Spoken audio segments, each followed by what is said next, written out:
Why 3D? Why? Why indeed? Why 3D? A very pertinent and intelligent question. Why indeed? The answer is very simple. In an age of technology, whenever a new technique comes, it faces challenges. From the old schoolers, they think that everything is hunky-dory. सब कुछ तो चल रहा है यार.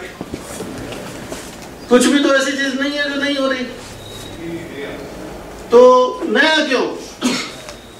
5 लाख की machine से जो काम चल रहा है उसके लिए 25-30 लाख 50 लाख क्यों खर्चना है? हमको तो पेशेंट को केयर दे रहे हैं. ऐसा क्या है 3D में यार? My answer to them is, think of a world without mobile phones. Just a decade ago, we all had landlines, and now it's difficult to find a home with a landline. We all have mobiles, and without mobile, nobody can walk an inch, nobody can conduct business, nobody can do anything. It has become such a part of our life. So 3D has arrived to stay. It will stay. It may take some time, but it will stay.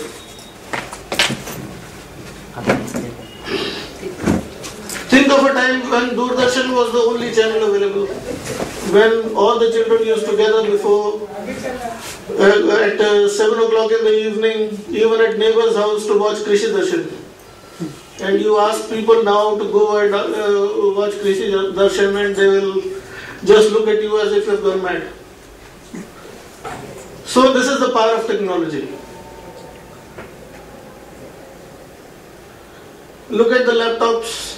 Conferences like these would not have been possible without these small gadgets which we carry all around. And at an emotional level or at a human level, think of the times you were not married, didn't have children, were students.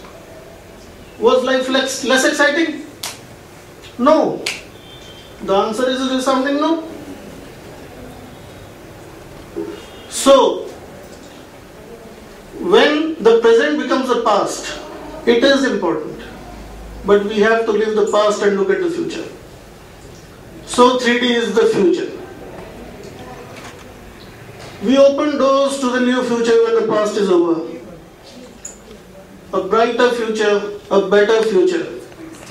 And what better thing can future prepare us for? But better, faster, and higher aspirations, as the Olympic motto goes. This is what dreams are made of. We are living in an era in which what you used to dream of about 10, 15, 20 years ago have become a reality. Look at the internet.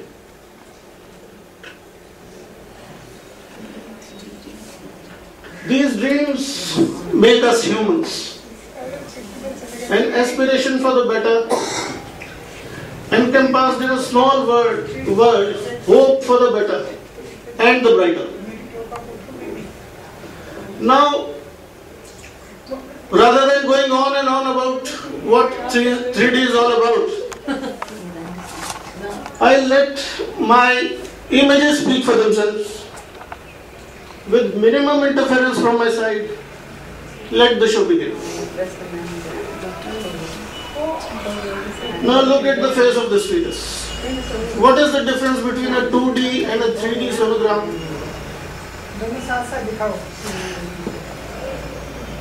Ma'am वो तो आप कई देख चुके हैं, मैं वो दिखा रहा हूँ जो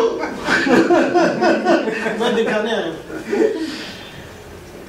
A radiologist writes a report of encephaly. You look at the black and white pictures, 90% of the people don't bother, clinicians don't bother to look at the pictures, just look at the report, encephaly. And some of them, if a person like me, who has just shifted to Jodhpur about 9 months back, has written a report of encephaly, the first impulse of the clinician would be कि किसी अच्छे centre पे कराया, कहाँ से करा के ले आया?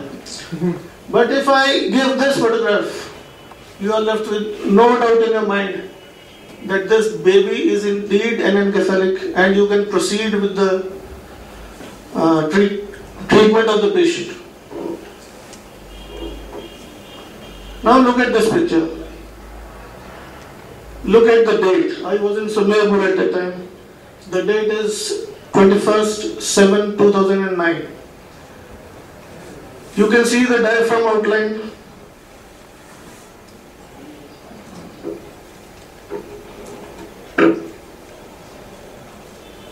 This is the diaphragm outlined very nicely. This is the liver.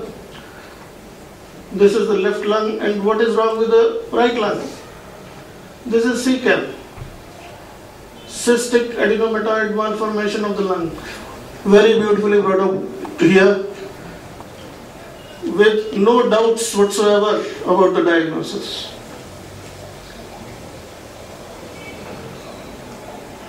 This is a spina bifida done with a VCI.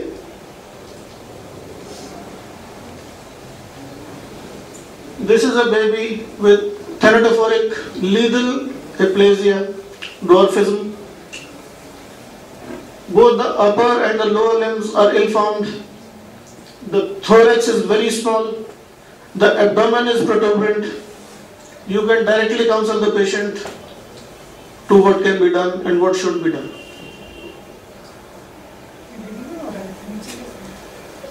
This is a coronal section of the abdomen and thorax. The two things here which are visible, they are as echogenic as the bone. These are echogenic kidneys.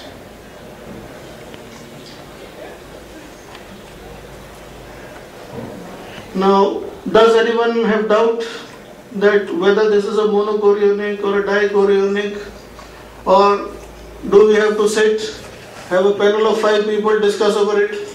The picture tells it all. There's no membrane. These are monoamniotic twins. And look at this baby. Large encephalocele at the back of the head.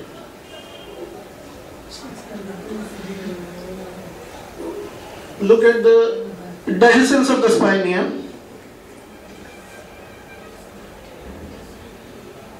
This is spina bifida for sure. And in contrast to the monoamniotic twins, here is the lambda sign. This is a dichorionic twin pregnancy. Treat accordingly. And this is acradia, the brain lying outside, low placed ear. Of course, one can look for other anomalies also. I have just brought representative images so that I don't waste your time. And what is this?